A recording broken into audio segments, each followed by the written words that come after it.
So I just got this new router bit from Woodpeckers. It's a rabbiting bit with 3 carbide inserts, and I need to change out the bearing because I want to change it to a 1/4 inch. So I'm working with 1/2 inch plywood. And I just found this thing really cool. I want to show you guys. So to change out the bearing, so I got this bearing right here. There's a set screw right here. And the problem is if we turn this, well, so does the bit. I don't want to have to reset the base for the height, but I don't have a way to really get in there necessarily and to hold this still while I do this. So let me show you something really cool about the Festool.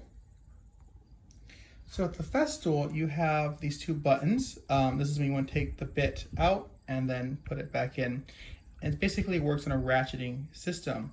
So all I have to do is hold this and then I can get the bearing off. So because we're going to take the bit off, we want to hold this one right here. And let's get this in. There we go.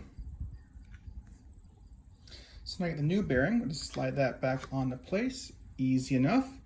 And then we get the little set screw here. You don't want to lose that. It's a little fickle. Not fickle, it's just small.